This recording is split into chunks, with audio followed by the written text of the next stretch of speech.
Hello guys, welcome to rapid dentistry. इस video में हम पढ़ने वाले हैं पैथोलॉजी का फर्स्ट टॉपिक जो कि है cell injury and cell adaptation. ठीक है, तो सेल इंजरी और सेल अडेप्टेशन बहुत ही इंपॉर्टेंट टॉपिक है एग्जाम पॉइंट ऑफ व्यू से और बहुत इंटरेस्टिंग टॉपिक है। ठीक है, तो हम सबसे पहले ये देखते हैं कि सेल इंजरी क्यों हो रही है। सेल इंजरी यानी कि सेल जो है हमारा सेल, उसको कोई ना कोई डैमेज कर रहा है आके। ठीक है, तो वो कैसे डैमेज हो रहा है, तो उसको डैमेज कौन कर रहा है। मेन कॉज होता है आपका, मोस्ट कॉमन कॉज होता है आपका हाइपोक्सिया। हाइपोक्सिया यानी कि लो ऑक्सीजन, ऑक्सीजन नहीं मिल रही सेल को तो सेल डैमेज हो रहा है। ठीक है, तो हाइपोक्सिया के 4 टाइप्स होते हैं। ठीक है, टाइप्स क्या क्या है, hypoxic hypoxia, anaemic hypoxia, stagnant hypoxia and histotoxic hypoxia. बहुत ही सिंपल है, मैं आपको एक्सप्लेन करती हूँ कि क्या क्या टाइप्स हैं और क्यों इनका नाम इस तरीके से रखा गया है। ठीक है, जो फर्स्ट टाइप है आपका हाइपोक्सिक हाइपोक्सिया, ये हम कब बोलते हैं कि सेल को ऑक्सीजन नहीं मिल पा रही है। ठीक है, तो क्यों नहीं मिल पा रही है, क्योंकि बॉडी के अंदर ऑक्सीजन आ ही नहीं पा रही है। इस केस में जैसे कि आपके जो लंग्स है, ये आपके लंग्स है, ठीक है, इनमें अगर कोई ऑब्स्ट्रक्शन हुआ है ना, जैसे कि COPD ऑब्स्ट्रक्टिव लंग डिजीजेज में होता है। ठीक है, क्रॉनिक ऑब्स्ट्रक्टिव पल्मोनरी डिजीजेज, तो इसमें भी क्या होता है, COPD में आपके लंग के अंदर ऑक्सीजन जा ही नहीं पा रही है ना। और हाई एल्टीट्यूड यानी कि बहुत ही ऊंचाई पे आप चले जाएंगे, माउंटेन्स पे आप चले जाएंगे, तो वहाँ पे भी ऑक्सीजन जो है उसका लेवल लो होता है। ठीक है, तो यानी आपकी बॉडी में ही ऑक्सीजन नहीं आ रही तो सेल को भी नहीं मिलेगी, सिंपल है ना। तो ये हो गया आपका फर्स्ट टाइप। सेकेंड टाइप होता है एनीमिक हाइपोक्सिया। इसमें क्या होता है कि बॉडी के अंदर ऑक्सीजन आ रही है बट हीमोग्लोबिन में कोई प्रॉब्लम है। हीमोग्लोबिन या तो कम है या तो वो मेट हीमोग्लोबिन बना हुआ है। मेट हीमोग्लोबिन जो है वो ऑक्सीजन को ट्रांसपोर्ट नहीं करा सकता जैसे नॉर्मल हीमोग्लोबिन कराता है। ठीक है, तो इस केस में भी क्या हुआ, सेल को ऑक्सीजन नहीं मिल पाएगी। ठीक है, तो ये कौन सा टाइप होता है, एनीमिक हाइपोक्सिया। इसमें या तो हीमोग्लोबिन में प्रॉब्लम आ रही है या फिर आपकी RBC में प्रॉब्लम आ रही है ना। ये दोनों केसेस में एनीमिया से जो हाइपोक्सिया हो रहा है वो होता है एनीमिक हाइपोक्सिया। ठीक है, जो थर्ड टाइप है वो होता है स्टैग्नेंट हाइपोक्सिया। इसमें क्या होता है कि बॉडी के अंदर ऑक्सीजन आ भी रही है, हीमोग्लोबिन भी आपका ठीक ठाक है, RBC भी ठीक ठाक है, सब कुछ ठीक है, प्रॉब्लम है ब्लड वेसल के अंदर। ब्लड वेसल में क्या प्रॉब्लम है, ब्लड वेसल में ऑब्स्ट्रक्शन हो रखा है, यानी कि आपकी कोई भी आर्टरी या फिर वेन है वो उसके अंदर ही अगर ऑब्स्ट्रक्शन है, यहाँ पे कोई ऑब्स्ट्रक्शन है, एथेरोस्क्लेरोसिस है या कुछ भी ऐसा है ऑब्स्ट्रक्शन, तो क्या होगा, ऑक्सीजन जा नहीं पाएगी, RBC ट्रैवल नहीं कर पाएगी, तो उससे भी क्या हो जाएगा, हाइपोक्सिया हो जाएगा, सेल को ऑक्सीजन नहीं मिल पाएगी। ठीक है, फोर्थ टाइप होता है हिस्टोटॉक्सिक हाइपोक्सिया। अब इसमें क्या होता है, बॉडी में ऑक्सीजन आ भी रही है, RBC भी सही है, हीमोग्लोबिन भी सही है, ब्लड वेसल में भी कोई प्रॉब्लम नहीं है, यहाँ पे प्रॉब्लम होती है टिश्यू के अंदर। जब आपकी बॉडी में कोई पॉइजनिंग हो जाती है, जैसे कि साइनाइड पॉइजनिंग, आपका टिश्यू ही ऑक्सीजन लेने के केपेबल नहीं होता। ठीक है, यानी कि ब्लड वेसल ऑक्सीजन लेके आ तो रही है टिश्यू के पास, पर टिश्यू जो है ऑक्सीजन ले नहीं पा रहा है बिकॉज ऑफ सम पॉइजनिंग, कोई पॉइजनिंग की वजह से या कुछ ऐसे कॉजेज की वजह से हिस्टोटॉक्सिक हाइपोक्सिया हो जाता है जिसमें आपका टिश्यू ही ऑक्सीजन नहीं ले पाता। ये तो है आपका मोस्ट कॉमन कॉज कि आपकी सेल इंजरी कैसे होती है। ठीक है, इसके अलावा आपके कुछ कॉजेज ये भी हो सकते हैं, बैक्टीरिया से हो सकती है, केमिकल से हो सकती है, बट वो लेस कॉमन है। ठीक है, मोस्ट कॉमन आपका होता है हाइपोक्सिया, है ना। ठीक है, अब हमने ये समझना इंपॉर्टेंट है कि आपका सेल है। ठीक है, सेल को जब भी कोई इंजरी करने की कोशिश कर रहा है, ठीक है, जैसे मान लो कोई बैक्टीरिया आया, वो सेल को इंजर करने की कोशिश कर रहा है, ठीक है, तो सबसे पहले आपकी सेल क्या करती है, अडेप्ट करने की कोशिश करती है ना। वो नहीं चाहती कि वो डैमेज हो ऑब्वियसली, तो वो अडेप्ट करने का ट्राई करेगी। ठीक है, लेकिन अगर बैक्टीरिया बहुत ही सिवियर इन्फ्लेमेशन कर रहा है, बहुत ही खतरनाक बैक्टीरिया है, तो क्या सेल अडेप्ट कर पा रही है, नहीं कर पा रही है, तो अब क्या होगा, वहां पे होगी सेल इंजरी। ठीक है, अडेप्टेशन नहीं हो पा रहा है तो होती है सेल इंजरी। अब सेल इंजरी भी 2 टाइप की होती है, रिवर्सिबल एंड इरिवर्सिबल। तो जब सेल बोलती है कि कोई बात नहीं, आप जैसे ही बैक्टीरिया को हटाओगे मैं वापस नॉर्मल हो जाऊंगी, अभी मैं थोड़ा बहुत डैमेज हुई हूँ बट बैक्टीरिया को हटाते ही मैं नॉर्मल हो जाऊंगी, तो वो होता है रिवर्सिबल। लेकिन इरिवर्सिबल में क्या होता है, सेल कभी नॉर्मल नहीं हो सकती, अब सेल में जो डैमेज हो गया वो हो गया। ठीक है, तो वो हो गया इरिवर्सिबल सेल इंजरी। ठीक है, अगर इरिवर्सिबल सेल इंजरी के बाद भी आपने बैक्टीरिया को नहीं हटाया, बैक्टीरिया वहीं पे रहा, बैक्टीरिया डैमेज करता रहा, तो फाइनली लास्ट में सेल डेथ हो जाएगी। ठीक है, जो हम आगे पढ़ने वाले नेक्रोसिस, अपोप्टोसिस, वो सब कुछ आता है सेल डेथ के अंदर। ठीक है, इस वीडियो में हम क्या क्या देखने वाले हैं कि सेल कैसे अडेप्ट करती है, ठीक है, क्या क्या अडेप्टेशन के मैकेनिज्म होते हैं सेल के, और हम पढ़ने वाले हैं सेल इंजरी के बारे में, रिवर्सिबल इंजरी में क्या होता है, इरिवर्सिबल इंजरी में क्या होता है, ये सब चीज़ें हम इस वीडियो में कवर करने वाले हैं। ठीक है, और तो शुरू करते हैं। सबसे पहले हम ये देख लेते हैं कि सेंसिटिव कौन सी सेल होती है और कौन सी नहीं होती है। ठीक है, तो हर सेल सेम तरीके से नहीं रिएक्ट करती है, तो जब भी आपकी ये सेल है, जब भी आपकी इस पर इंजरी होती है, कुछ सेल्स जो होती हैं वो तो बहुत ज़्यादा सेंसिटिव होती है, ठीक है, थोड़ी सी भी कुछ दिक्कत हुई उन्हें वो इंजर हो जाएंगी, ठीक है। और कुछ सेल्स जो होती हैं वो बहुत स्ट्रांग होती है, उनको ईजिली कोई इंजर नहीं कर सकता, ठीक है। तो आपकी जो सेंसिटिव सेल्स होती हैं वो होती है neurons, neurons are very sensitive, ठीक है। और जो फाइब्रोब्लास्ट होता है वो लीस्ट सेंसिटिव होता है, वो मोस्ट रेजिस्टेंट होता है, वो बहुत स्ट्रांग है, ठीक है। सेल इंजरी भी हो गई तो भी वो काफ़ी टाइम तक उसको विथस्टैंड करेगा, काफ़ी टाइम तक उसको झेल सकता है, ठीक है। वो हो गया आपका फाइब्रोब्लास्ट। तो ये तो थी सेंसिटिविटी। अब हम देख लेते हैं जल्दी से कि सेल अडेप्ट कैसे करेगी, ठीक है। तो सेल पूरी कोशिश करेगी कि जब भी कोई इंजरी उसको करने की कोशिश कर रहा है, सेल जो है वो अडेप्ट कर ले, ठीक है, वो खुद को डैमेज ना होने दे। उसके 4 तरीके निकाले हैं सेल ने, ठीक है। क्या क्या तरीके निकाले हैं? फर्स्ट है अट्रॉफी, ठीक है। अट्रॉफी यानी सेल जो है वो सिकुड़ गई है साइज में, ठीक है। यहाँ पे सेल कितनी बड़ी थी, नॉर्मली सेल इतनी होती है, तो सेल जो है वो श्रिंक हो गई है, सिकुड़ गई है, ठीक है। सेकेंड इज हाइपरट्रॉफी, हाइपरट्रॉफी यानी कि सेल साइज में बड़ी हो जाती है, ठीक है। हाइपरप्लेजिया में क्या होता है, सेल नंबर बढ़ जाता है, ठीक है, यहाँ पे साइज बढ़ता है, यहाँ पे नंबर बढ़ जाता है। मेटाप्लेजिया में क्या होता है, सेल का टाइप ही चेंज हो जाता है, ठीक है। सो मान लो अगर सेल जो है वो क्यूबॉइडल थी तो सेल जो है वो कॉलमनार हो गई मान लो, तो ये क्या हो गया, सेल का टाइप ही चेंज हो गया, ठीक है। ये होता है मेटाप्लेजिया, ठीक है, सिंपल। तो अडेप्टेशन 4 टाइप के होते हैं, atrophy, hypertrophy, hyperplasia and metaplasia, ठीक है। अब हम इनको थोड़ा सा डिटेल में देखेंगे कि क्या क्या अडेप्टेशंस में क्या क्या फिजियोलॉजिकल या पैथोलॉजिकल टाइप्स होते हैं, ठीक है। तो एट्रॉफी के बारे में देखते हैं। एट्रॉफी में हमने क्या देखा कि सेल जो है वो सिकुड़ जाती है, ये आपकी नॉर्मल सेल है, सेल जो है वो सिकुड़ जाती है, ठीक है। तो ऐसा 2 केसेस में हो सकता है, फिजियोलॉजिकल या फिर पैथोलॉजिकल। फिजियोलॉजिकल यानी आपकी नॉर्मली बॉडी की नॉर्मल फिजियोलॉजी में भी ऐसा होता है, ज़रूरी नहीं कि कोई बीमारी में ही सेल सिकुड़ रही है, ठीक है, या सेल की अट्रॉफी हो रही है, नॉर्मली भी ऐसा होता है। नॉर्मली कब होता है, जैसे कि डिलीवरी के बाद में यूट्रस की जो साइज़ होती है वो अपने आप कम हो जाती है क्योंकि ज़रूरत ही नहीं है बॉडी को, ठीक है। तो वो भी क्या है, एट्रॉफी का एग्जाम्पल है। सिमिलरली एज के साथ में थाइमस की जो साइज़ होती है वो भी कम हो जाती है, राइट। तो वो भी एक एट्रॉफी का एग्जाम्पल है, नॉर्मली बॉडी में ऐसा होता है। लेकिन एबनॉर्मल क्या होता है, डिजीज़ क्या होती है, जब जैसे मान लो न्यूट्रिशन बॉडी को प्रॉपर नहीं मिल रहा है, ठीक है, कोई भी माल नरिशमेंट है, माल नरिशमेंट, तो उस केस में क्या होता है, आपका पैथोलॉजिकल अट्रॉफी हो जाती है, ठीक है। या फिर मान लो आप किसी ऑर्गन को यूज़ नहीं कर रहे हो, ठीक है, जैसे मान लो आप अपने लेग्स का यूज़ नहीं कर रहे हो, आप वॉक नहीं कर रहे हो, आप रन नहीं कर रहे हो, तो क्या होगा, आपकी लेग्स की जो बोन है वो अपने आप अट्रॉफी होनी स्टार्ट हो जाएगी, उसकी वो अपने आप वीक होती जाएगी, ठीक है। तो इसलिए आप जिस जिस ऑर्गन्स का यूज़ नहीं करते हो वो भी अट्रॉफी होता जाता है, ठीक है। ये आपका सेकेंड टाइप हो गया। आपका थर्ड टाइप होता है क्रॉनिक इस्चेमिक अट्रॉफी। इसमें क्या होता है कि बहुत लंबे टाइम से इस्चीमिया हो रहा है, इस्चीमिया यानी कि ऑक्सीजन नहीं मिल रही है, ऑक्सीजन नहीं मिल रही है टिश्यूज़ को, तो वो भी क्या कर जाएंगे, अट्रॉफी हो जाएंगे वो भी, क्योंकि आप उनको एनर्जी ही नहीं दे रहे हो तो वो काम कैसे करेंगे, ठीक है। फोर्थ टाइप है डिनर्वेशन, डीनर्वेशन अट्रॉफी। इसमें क्या होता है कि ये आपका मान लो सेल है या फिर ये आपका टिश्यू है, टिश्यू की जो नर्व सप्लाई है, ये टिश्यू की जो नर्व सप्लाई है वो ही हटा दी गई है या वो इंजरी हो गई है नर्व को, ठीक है, ये नर्व सप्लाई डैमेज हो गई है तो सेल की अट्रॉफी हो जाएगी, सिंपल, ठीक है। तो ये 4 टाइप की चीज़ें जो है, टाइप्स जो है वो होती है पैथोलॉजिकल अट्रॉफी, यानी कि ये बीमारियां हैं, ठीक है, ये नॉर्मल नहीं है ना। नेक्स्ट हम देख लेते हैं हाइपरट्रॉफी। हाइपरट्रॉफी मतलब हमें पता है कि साइज बढ़ रही है, ये नॉर्मल साइज थी सेल की साइज बढ़ गई है। अब सेल की साइज कब बढ़ती है, तो नॉर्मली भी सेल की साइज बढ़ती है, जैसे कि आपने देखा होगा प्रेगनेंसी के टाइम पे ग्रेविड यूट्रस यानी प्रेग्नेंट यूट्रस, प्रेगनेंसी के टाइम पे यूट्रस की साइज बढ़ जाती है नॉर्मली, ठीक है। तो वो एक एग्जांपल है, हाइपरट्रॉफी और हाइपरप्लेजिया दोनों का एग्जांपल है ग्रेविड यूट्रस, है ना, साइज भी बढ़ जाएगी और नंबर भी बढ़ जाएगा सेल्स का।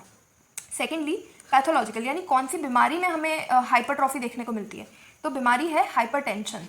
तो क्या होता है हाइपरटेंशन, मतलब ये हार्ट है, ठीक है, हार्ट के 4 चेंबर्स बनाए मैंने, ये राइट चेंबर है, ये लेफ्ट चेंबर है, ठीक है, right atrium, right ventricle, left atrium, left ventricle. तो अब क्या होता है, ये मैंने बनाया है एओर्टा, ठीक है, ये एओर्टा है।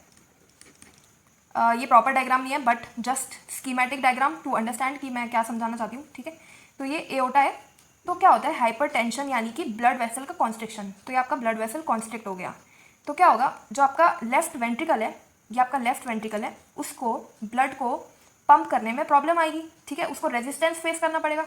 तो ये जो लेफ्ट वेंट्रिकल है इसकी हाइपरट्रॉफी हो जाती है, ठीक है। तो लेफ्ट वेंट्रिकल हाइपरट्रॉफी भी किसका एग्जाम्पल है, पैथोलॉजिकल हाइपरट्रॉफी का, ठीक है। कब कहाँ पे हो रहा है, ये हाइपरटेंशन में हो रहा है, सिंपल। तो ये थी अट्रॉफी एंड हाइपरट्रॉफी। नेक्स्ट हम देख लेते हैं हाइपरप्लेजिया। हाइपरप्लेजिया हमें पता है कि नंबर बढ़ जाएगा, नॉर्मली क्या होता है यूट्रस में भी नंबर बढ़ जाता है जब प्रेग्नेंट होता है यूट्रस, ठीक है। अब कुछ बीमारियों में भी नंबर बढ़ जाता है, जैसे कि कुछ हार्मोनल इम्बैलेंस, जैसे कि अगर आपका ईस्ट्रोजन बढ़ गया है, ईस्ट्रोजन क्या है, हार्मोन का क्या हो रहा है, इम्बैलेंस हो रहा है। तो जैसे ही आपका हार्मोनल इम्बैलेंस हुआ, जो आपकी एंडोमेट्रियल लेयर होती है, आपका यूट्रस है, यूट्रस की जो इनर मोस्ट सबसे अंदर वाली लेयर होती है उसको हम बोलते हैं एंडोमेट्रियम, उसका हाइपरप्लेजिया हो जाता है। ठीक है, और ये एक प्री मैलिग्नेंट कंडीशन है। ठीक है, ये आगे जाके कैंसर में भी कन्वर्ट हो सकता है, तब्दील हो सकता है। ठीक है, तो ये हो गया एक पैथोलॉजी, एक बीमारी हमने पढ़ी कि किस बीमारी में हाइपरप्लेजिया हो सकता है, ये एबनॉर्मल है। ठीक है, तो दूसरी चीज़ हम देखेंगे कि जब भी एनीमिया होता है, एनीमिया यानी कि आपकी आरबीसी, हीमोलिटिक एनीमिया यानी कि आपकी आरबीसी ब्रेक डाउन हो रही है, या आपकी आरबीसी है, आरबीसी ब्रेक डाउन हो रही है, उसके टुकड़े टुकड़े हो रहे हैं स्प्लीन में। ठीक है, तो आपका ऑक्सीजन कौन लेके जाएगा, बॉडी पे एक प्रेशर आ जाएगा कि बॉडी को ऑक्सीजन की रिक्वायरमेंट है, तो बोन मैरो पे प्रेशर आएगा कि आरबीसीज चाहिए। ठीक है, तो आरबीसीज बढ़ाओ, है ना, बॉडी में आरबीसी कम है तो आरबीसी बढ़ाने के लिए बोन मैरो पे प्रेशर आ रहा है, तो उसके लिए बोन मैरो का हाइपरप्लेजिया हो जाता है। ठीक है, बोन मैरो के जो सेल्स के नंबर है वो बढ़ जाते हैं। ठीक है, सिंपल। तो ये था हाइपरप्लेजिया। अब लास्ट अडेप्टेशन होता है मेटाप्लेजिया। मेटाप्लेजिया में हमने पढ़ा था कि सेल का जो टाइप है वो ही चेंज हो जाएगा, राइट। तो जैसे कि क्यूबॉइडल है तो कॉलमनार हो जाएगा। ठीक है, इसमें दो चीज़ें हो सकती है, epithelial metaplasia, connective tissue metaplasia. Simple है, अगर कनेक्टिव टिश्यू में हो रहा है तो connective tissue metaplasia, epithelial cell में हो रहा है तो एपिथेलियल मेटाप्लेजिया। तो कनेक्टिव टिश्यू का एग्जांपल देख लेते हैं, मायोसाइटिस ऑसिफिकेंस। मायोसाइटिस ऑसिफिकेंस क्या होता है, यानी कि आपकी जो मसल सेल है और जो बोन है, ठीक है, दोनों ही क्या है, कनेक्टिव टिश्यू है। तो आपकी जो मसल है उसको कौन रिप्लेस कर रहा है, बोन रिप्लेस कर रही है। ठीक है, ये होता है आपका मायोसाइटिस ऑसिफिकेंस की बीमारी में, है ना। तो ये क्या हो गया, सेल टाइप चेंज हो गया, तो हम इसको क्या बोलेंगे, मेटाप्लेजिया। ठीक है, अब एपिथेलियल मेटाप्लेजिया के बारे में देखते हैं।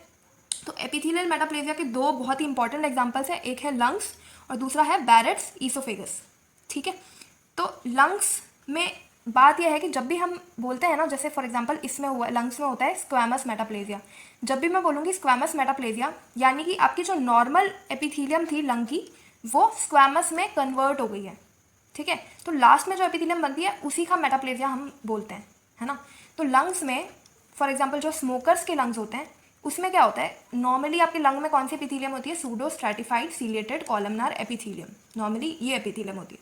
लेकिन जो स्मोकर्स के लंग्स होते हैं वो उसकी स्मोक को, मतलब वो जो एपिथेलियम है वो स्मोक को नहीं झेल सकती। ठीक है, तो वो अडैप्ट करने का ट्राई करती है, वो अडैप्ट करके क्या बनाने की कोशिश करती है, स्क्वैमस एपिथेलियम, क्योंकि स्क्वैमस एपिथेलियम ज़्यादा रेजिस्टेंट होती है ना। तो स्क्वैमस मेटाप्लेजिया हो जाता है स्मोकर्स के लंग्स में। ठीक है, सेकेंड एग्जाम्पल जो है मेटाप्लेजिया का वो है बैरेट्स ईसोफेगस। तो क्या होता है, कुछ लोगों में जिनमें एसिडिटी की प्रॉब्लम है या फिर गैस्ट्रो ईसोफेजियल रिफ्लक्स डिजीज की प्रॉब्लम है, क्या होता है कि स्टमक से आपका एसिड जो है ये ऊपर ईसोफेगस में जाने लगता है। ठीक है, अब ईसोफेगस की जो एपिथेलियम होती है वो इसको एसिड को झेलने के लिए नहीं बनी है ना। तो जैसे ही एसिड ऊपर जाने लगता है, वो जो एपिथेलियम है ईसोफेगस की वो अडेप्ट करना चाहती है, क्योंकि नहीं तो सेल इंजरी हो जाएगी। ठीक है, तो वो कैसे अडेप्ट करती है, वो उसकी नॉर्मल एपिथेलियम होती है स्ट्रैटिफाइड स्क्वैमस एपिथेलियम, लेकिन वो क्या बनाने का ट्राई करती है, वो बना देती है कॉलमनार एपिथेलियम। ठीक है, तो हम इस मेटाप्लेजिया को क्या बोलेंगे, कॉलमनार मेटाप्लेजिया, क्योंकि फाइनली कौन सी एपिथेलियम बनी, कॉलमनार एपिथेलियम बनी। ठीक है, इसको हम बोलते हैं बैरेट्स ईसोफेगस। ठीक है, जब भी आपकी एसिडिटी की वजह से स्टमक से एसिड ईसोफेगस में जाता है तो ईसोफेगस की जो नॉर्मल एपिथेलियम होती है स्ट्रैटिफाइड स्क्वैमस एपिथेलियम, वो अडेप्ट होकर कॉलमनार एपिथेलियम बना देती है। ठीक है, तो ये 4 अडेप्टेशन हमने पढ़े, atrophy, hypertrophy, hyperplasia and metaplasia. Cell ने पूरी कोशिश की कि वो अडेप्ट कर ले, ठीक है, वो इंजर ना हो, बट फाइनली इंजरी हो गई। अगर सेल ने अडेप्ट किया, बट बैक्टीरिया जो था वो बहुत ही खतरनाक था, या बहुत ही सिवियरिटी बहुत ज़्यादा है, या वो परसिस्ट कर रहा है काफ़ी टाइम से, वो है, ठीक है, आप उसको नहीं रिमूव कर रहे हो, तो क्या होगा, सेल इंजरी हो जाएगी। ठीक है, अब सेल और अडेप्ट नहीं कर पा रही है ना। तो सेल इंजरी जो है वो वापस 2 टाइप की है, मैंने अभी बताया कि रिवर्सिबल और इरिवर्सिबल इंजरी। ठीक है, रिवर्सिबल यानी सेल वापस से पहले जैसी हो सकती है अगर आप इंजूरियस एजेंट को रिमूव कर लो, इरिवर्सिबल में सेल पहले जैसी नहीं हो पाई, सॉरी। ठीक है, तो अब हम रिवर्सिबल सेल इंजरी को थोड़ा सा डिटेल में देखेंगे और फिर इरिवर्सिबल को देखेंगे। ठीक है, तो रिवर्सिबल सेल इंजरी में होता क्या है, तो सबसे पहले सेल इंजरी कैसे हुई, हाइपॉक्सिया की वजह से, मोस्ट कॉमनली हाइपॉक्सिया की वजह से होती है। ठीक है, हाइपॉक्सिया यानी कि ऑक्सीजन की कमी। ठीक है, सेल को ऑक्सीजन नहीं मिल पा रही है, सेल को ऑक्सीजन नहीं मिल पा रही है, ठीक है। तो अब क्या होगा, सेल के अंदर क्या होता है, माइटोकॉन्ड्रिया। माइटोकॉन्ड्रिया क्या है, एक सेल ऑर्गेनल। अब उसका काम क्या होता है, एटीपी बनाना, बट एटीपी बनाने के लिए उसको चाहिए ऑक्सीजन। ऑक्सीजन नहीं है तो एटीपी बनना कम हो गया, ठीक है। एटीपी नहीं बन पा रहा है हमसे, तो एटीपी नहीं बन पा रहा है, उससे क्या होगी, तीन चीज़ें होगी उससे आपका इफेक्ट आता है सेल मेम्ब्रेन पे और एंडोप्लाज्मिक रेटिकुलम पे, और आपके सेल में एसिडोसिस भी हो जाती है, ठीक है। तो सबसे पहले हम देखते हैं कि सेल मेम्ब्रेन में क्या होता है, ठीक है। तो अभी तक हमने देखा है कि एटीपी नहीं बन पा रहा है, और एटीपी नहीं बनने की वजह से सेल मेम्ब्रेन में क्या हो रहा है, ये आपकी सेल है और ये आपकी सेल मेम्ब्रेन है, ठीक है। तो सेल मेम्ब्रेन में एक पंप होता है, सोडियम पोटेशियम पंप, ठीक है। उसमें क्या होता है, 3 सोडियम बाहर आते हैं और 2 पोटेशियम अंदर जाते हैं सेल के, ठीक है। लेकिन क्योंकि एटीपी नहीं है हमारे पास एनर्जी नहीं है, तो हम इस पंप को नहीं चला सकते। ये आपका पंप जो है उसको चाहिए एनर्जी, बिना एनर्जी के ये पंप नहीं चलता। तो जब ये पंप नहीं चलेगा तो सोडियम आपका बाहर नहीं जा पाएगा, ठीक है। सोडियम बाहर नहीं जा पा रहा, तो अंदर क्या हो रहा है, सोडियम बढ़ रहा है अंदर सेल के अंदर, ठीक है। और जो पानी होता है, वाटर होता है, वो हमेशा सोडियम को फॉलो करता है, ठीक है। तो जो वाटर है वो सोडियम का पीछा करते करते सेल के अंदर आ जाएगा, है ना, क्योंकि सोडियम अंदर ज़्यादा है तो वाटर भी अंदर आ जाएगा। इसको हम क्या बोलते हैं, इसको हम बोलते हैं हाइड्रोपिक चेंज, ठीक है। तो हाइड्रोपिक चेंज यानी कि सेल के अंदर स्वेलिंग हो जाएगी, ठीक है। सेल आपका नॉर्मली ऐसा था तो सेल फूल जाएगा क्योंकि अंदर वाटर आ गया है, ठीक है। तो फूल गया है तो हम उसको क्या बोलते हैं, ब्लेब फॉर्मेशन, ब्लेब बन जाता है सेल के अंदर, ठीक है। और अब ये जो आपकी सेल की मेम्ब्रेन है वो पूरी फूल चुकी है, तो सेल के मेम्ब्रेन पे क्या होते हैं, माइक्रोविलाई होते हैं, ठीक है। अभी फूल गई तो क्या हुआ, आपका जो माइक्रोविलाई हुआ वो भी लॉस हो गया, उसका भी लॉस हो जाता है, ठीक है। इसके अलावा जो आपकी सेल मेम्ब्रेन है उसके कुछ फ्रैगमेंट्स जो होते हैं वो भी सेल के अंदर आ जाते हैं, जिनको हम बोलते हैं माइलिन फिगर्स।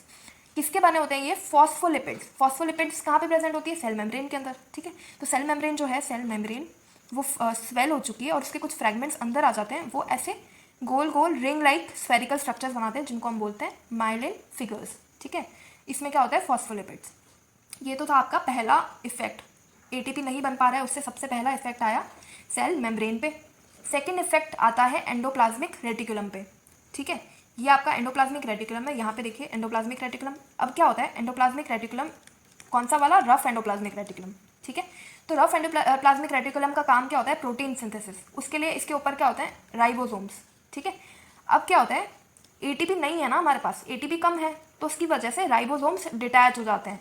राइबोसोम्स जो हैं यहाँ पे अटैच थे रफ एंडोप्लाज्मिक रेटिकुलम पे, वो इससे डिटैच हो जाते हैं, ठीक है।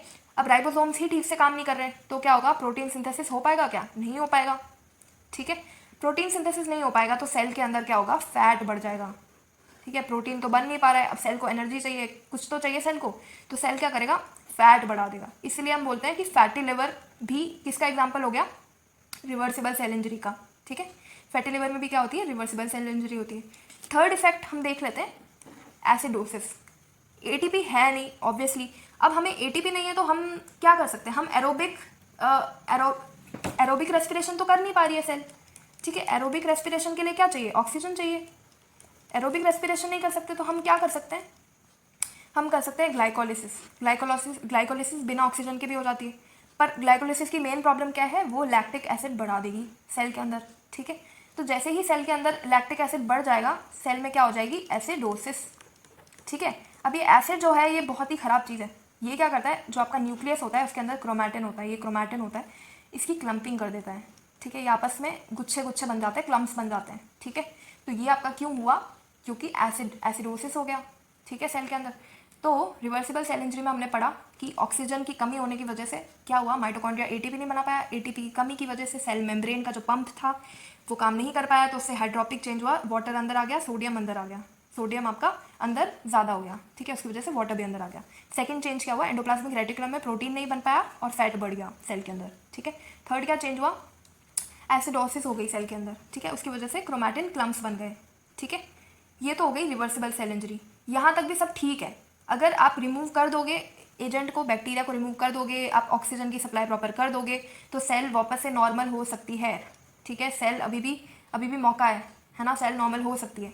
बट अगर इससे आगे बात बढ़ी तो अब कुछ नहीं हो पाएगा नॉर्मल, ठीक है। अब पहले जैसी सेल कभी नॉर्मल नहीं हो सकती, हम उसको बोलेंगे इरिवर्सिबल सेल इंजरी, ठीक है। तो ऐसा हम कब बोलते हैं, कब हम बोलते हैं कि रिवर्सिबल से इरिवर्सिबल हो चुका है मामला अब, ठीक है, कि अब पहले जैसी नहीं हो सकती सेल, ऐसा हम कब बोल सकते हैं, ऐसा हम तब बोल सकते हैं जब बहुत ही सिवियर सेल मेम्ब्रेन में डैमेज हो जाए या फिर माइटोकॉन्ड्रिया में डैमेज हो जाए, ठीक है, बहुत ही ज़्यादा डैमेज हो जाए, तब हम उसे बोलेंगे इरिवर्सिबल तो सेल मेम्ब्रेन में अगर डैमेज हुआ है तो क्या होगा, सबसे पहले जो आपका कैल्शियम है, कैल्शियम आपका सेल के बाहर ज़्यादा होता है, सेल के अंदर कम होता है, ठीक है। तो वो सेल के बाहर से सेल के अंदर आने लगेगा क्योंकि आपकी सेल मेम्ब्रेन डैमेज हो चुकी है, ठीक है। सेल मेम्ब्रेन पूरी तरीके से डैमेज हो गई तो कैल्शियम अंदर आ गया। अब कैल्शियम अंदर आ गया और अंदर आके क्या हुआ, आपका माइटोकॉन्ड्रिया भी डैमेज हो चुका है, ठीक है। तो आपका माइटोकॉन्ड्रिया के अंदर तक चला जाएगा कैल्शियम और क्या बनाएगा, अमॉर्फस डेंसिटीज बनाएगा, ठीक है, माइटोकॉन्ड्रिया के अंदर। जब ये बनने लगती है ना अमॉर्फस डेंसिटीज कैल्शियम की माइटोकॉन्ड्रिया के अंदर, तब हम बोलते हैं कि यार अब तो इरिवर्सिबल हो चुकी है इंजरी, अब ना पहले जैसे ही बात नहीं हो पाएगी, ठीक है। तो ये होती है इरिवर्सिबल सेल इंजरी की शुरुआत, की अमॉर्फस डेंसिटीज आ जाती है माइटोकॉन्ड्रिया के अंदर, ठीक है। अब ये जो कैल्शियम है, ये जो सेल के अंदर आ चुका है कैल्शियम, ये चुपचाप बैठने वालों में से नहीं है, ठीक है। ये आके सब तबाही मचाने वाला है। तो ये आके क्या करेगा, एंजाइम्स को एक्टिवेट कर देगा, ठीक है। माइटोकॉन्ड्रिया में तो पढ़ा ही हमने कि माइटोकॉन्ड्रिया में ये अमॉर्फस डेंसिटीज बना रहा है, ठीक है।